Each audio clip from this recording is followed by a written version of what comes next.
남북 문제가 이제 마지막을 향해 가는 것인지도 모릅니다. 70년간 민족사적 정통성을 두고 다투었던 대한민국과 이른바 조선민주주의인민공화국 간의 체제 경쟁이 끝 클라이막스를 향해 가는 것이죠. 김일성 왕조제 체제를 해체하고 북한 주민을 구원할 것인지, 아니면 한국이 북한의 인질이 되면서 사실상 적화의 길에 들어설 것인지, 바로 그 갈림길에 서 있다고 볼 수 있습니다. 북한의 도발은 내부의 긴장을 확인시켜준 것입니다. 그만큼 대북 제재가 효과를 거두고 있다는 것도 의미하지요. 이제 중간이 없습니다. 북한도 한계 상황에 몰려 있고요. 이제는 벼랑 끝에서 2판, 4판입니다. 적당히가 안 되는 상황이죠. 북한의 요구를 일방적으로 들어주든가, 아니면 더 강한 압박과 제재 봉쇄를 통해 북한의 문을 열든가, 둘 중에 하나입니다. 문재인 정권은 적당히 해보려고 했는지도 모릅니다. 북한이 달랜다면서 전단금지법을 만들고 탈북자 수사 의뢰하고 개성공단 금강산 관광을 재개한다고 했죠. 그런데 북한의 회답은 그걸로는 어림없다며 폭파 버튼을 눌렀습니다. 북한의 요구는 단순하고 어떤 면에서는 명료합니다. 미국을 설득해서 국제사회 대북 제재를 풀어라. 그렇지 않다면 한미동맹 파탄을 각오하고서라도 한국의 독자적인 대북 지원을 하라는 것입니다. 돈이 필요하다는 거죠. 비건 뒤건 한반도 전역은 평양의 영향력 아래 빨려 들어갑니다. 북한은 그렇게 하지 않으면 피를 볼 것이라고 협박하고 있습니다.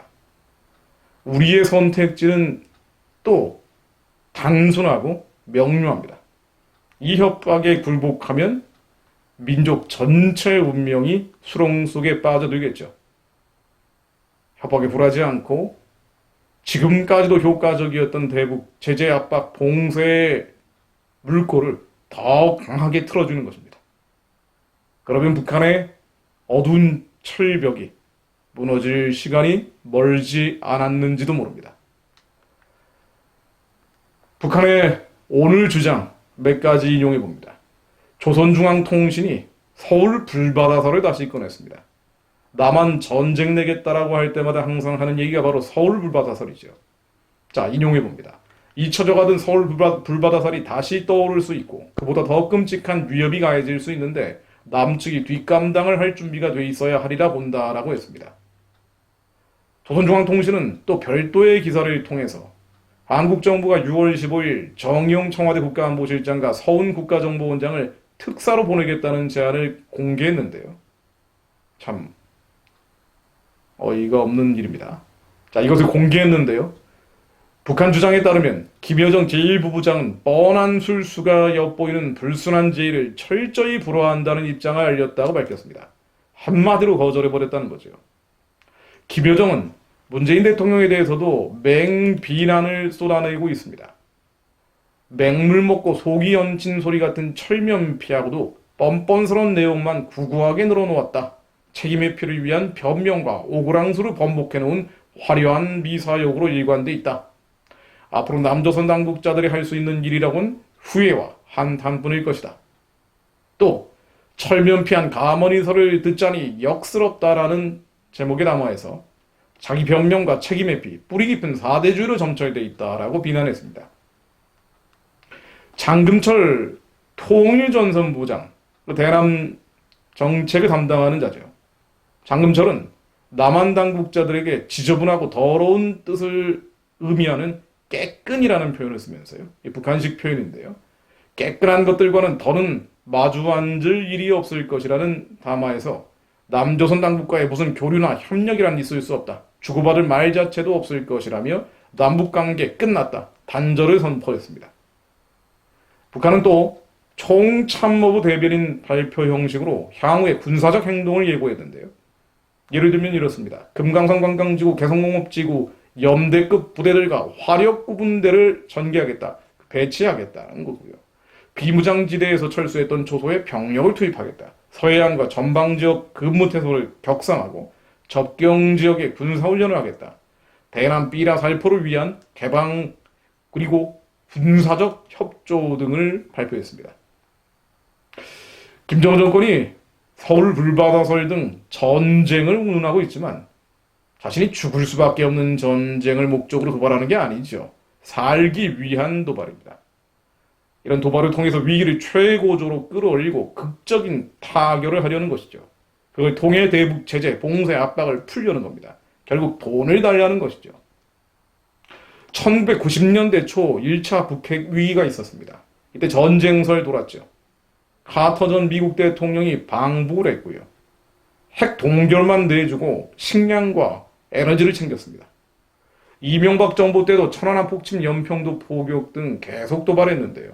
물밑으로는 돈을 챙길 정상회담 계속 타진했다고 합니다. 이번에도 최종 목표는 대북제재 해제입니다. 그것을 위해 일부러 위기감을 끌어올리는 거죠.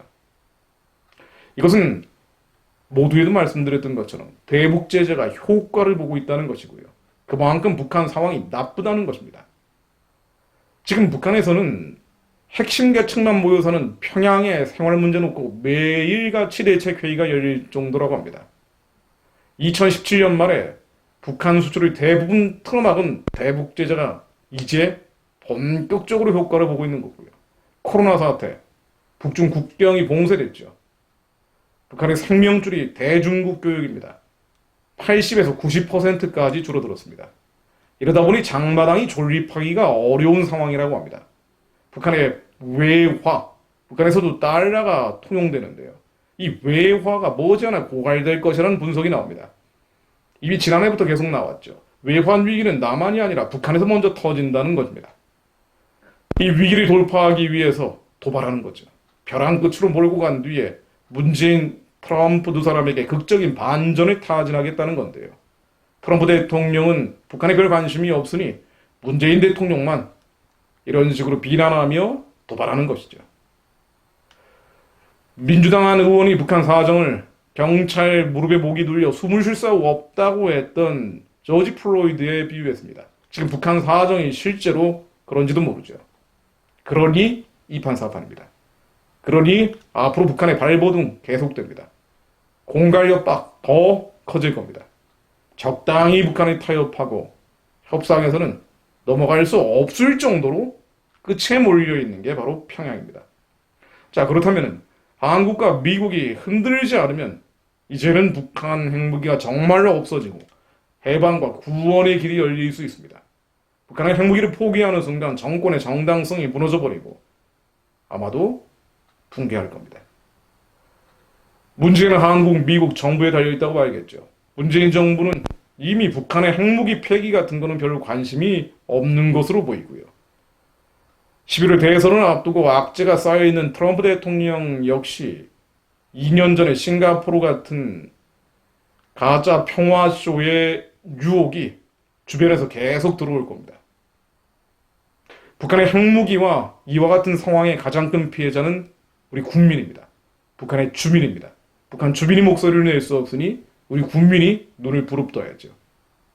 지금은 그야말로 우리 민족 전체의 재앙인 북한 핵무기 이것을 끝낼 수 있느냐, 그걸 통해 해방과 구원, 한반도 전역의 자유 확산을 가져올 수 있느냐, 아니면 한국이 북한의 인질이 되면서 사실상 적화의 길로 들어서느냐, 바로 그 갈림길에 서 있습니다. 그만큼 기도가 중요합니다. 우리가 기도한다고 무슨 변화가 있겠느냐라고 우리의 타락한 겉사람에서는 계속 판단할지 모르지만요. 저는 끝없이 나라와 민족을 위한 기도의 실제를 체험해 왔습니다. 2019년 2월 28일 미북 정상회담 하노이 회담이 있었죠. 그 당시에 종전선언 맺어진다라고 한국 물론 미국의 언론들까지 나팔을 불어댔습니다. 그런데 저 같은 사람이 뭘 할 수 있습니까? 또 제가 전하는 기독교인들도 무엇을 할 수 있습니까? 세상적인 힘도 능력도 없는 이들이죠. 그럼에도 불구하고 계속 기도했습니다. 전국을 돌아다니면서 이렇게 가다가는 큰일 납니다. 종전선언이라는 것은 한미동맹이 해체되는 것이고 이제 주한미군 철수로까지 이어질 수 있습니다. 지금은 종전선언이 아니라 북한의 해방과 구원을 위한 부르짖음이 필요한 때입니다. 미북 회담이 열린다라는 이야기가 2018년 말부터 나오면서 하루도 빠지지 않고 전국을 돌면서 기도했습니다. 예수 그리스도 이름으로 명하노니 미북 간의 악한 연합, 어둠의 결탁은 그 배후에 역사하는 흑암의 세력들은 예수 그리스도 이름으로 명하노니 묶임을 받고 깨어질지어다. 대적하고 기도했습니다. 아무런 변화도 없는 것 같았죠. 그런데요, 정작 2019년 2월 28일 트럼프 대통령과 김정은이 웃으면서 만난 바로 그날 협상 결과를 발표하기 30분 전에 TV에서 자막이 뜨더군요. 미북 회담 결렬이라고 말이죠. 저는 이것을 하나님이 하신 것이라고 고백합니다. 남은 자들의 믿음을 시험하기 위해서 세상적인 힘도 능력도 없지만 하나님의 말씀이 역사하신다는 것을 믿느냐? 우리에게 계속 물어보셨고요. 남은 자들은 기도했습니다. 그리고 마치 가나의 혼인장치처럼 물이 변하여 포도주가 되는 것을 체험한 것이죠. 다른 이들은 모르지만 몇 달간 기도했던 사람들은 알고 있습니다. 하나님이 하셨다고요. 요한복음 2장 7절 말씀입니다. 예수께서 그들에게 이르시되 항아리에 물을 채우라 하신즉 아귀까지 채우니 이제는 떠서 연회장에 갖다 주라 하시매 갖다 주었더니 연회장은 물로 된 포도주를 맛보고도 어디서 났는지 알지 못하되 물 떠온 하인들은 알더라. 연회장이 신랑을 불러 말하되 사람마다 먼저 좋은 포도주를 내고 취한 후에 낮은 것을 내거늘 그들은 지금까지 좋은 포도주를 두었도다 하니라. 다른 이들은 모르지만 물 떠온 하인은 알고 있습니다. 나라와 민족을 위해 구체적인 기도했던 이들은 체험했습니다. 지금 민족사에 결정적 사건들이 벌어지고 있습니다. 북한이 건물 하나 폭파시켰다고 이게 무슨 의미를 담고 있느냐? 우리는 별 생각 없이 넘어갈 수 있지만 그렇지 않죠. 북한 망해갑니다. 끝나갑니다. 그만큼 조급합니다. 한국이 완전히 무릎을 꿇으라고 요구하고 있습니다. 한국 정부 입장에서도 한미관계를 완전히 파탄내기는 너무나 부담스럽죠.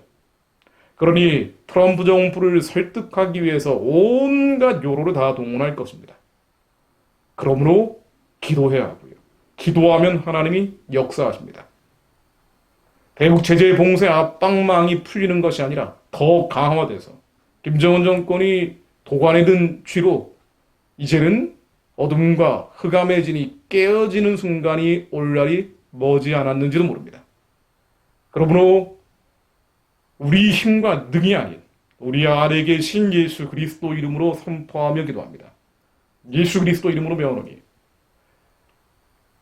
북한을 잡고 있는 흑암과 어둠과 사단의 진, 주체 사상의 진은 예수 그리스도 이름으로 명하노니 다 깨어져 파괴될지어다. 그 뒤에 역사하는 전쟁과 사육과 죽음과 지옥의 영들은 예수 그리스도 이름으로 명하노니 묶임을 받고 잠잠할지어다. 한반도에서 떠나갈지어다. 김정은과 김여정과 장금철과 북한의 지도부들을 잡고 있는 흑암의 세력들은 예수의 이름으로 명하노니 묶임받고 잠잠할지어다. 하나님 특별히 트럼프 대통령에게 주님의 기름 부으심을 허락하시어 북한과 타협하려는 협상하려는 어둠의 속삭임에 귀 기울이지 않게 하시고 하나님의 지혜가 그를 통찰하게 하시어 북한 구원과 해방을 위한 주님의 도구로 사용되게 하옵소서. 특별히 한반도 전역에 하나님의 마음을 품은 선한 지도자들이 다시 등장하게 하시고 의롭고 주님의 기쁘신 뜻을 이룰 이들이 이제는 한반도 북쪽과 남쪽에 모두 들어서게 하옵소서. 하나님, 북한이 개성공단에 있는 남측 건물을 폭파시켜버렸지만 그것이 아니라 38,000개에 달하는 기빌성 동상이 폭파되는 날이 곧 오게 될 것을 믿음으로 선포하며 기도합니다. 예수 그리스도 이름으로 기도했습니다. 아멘.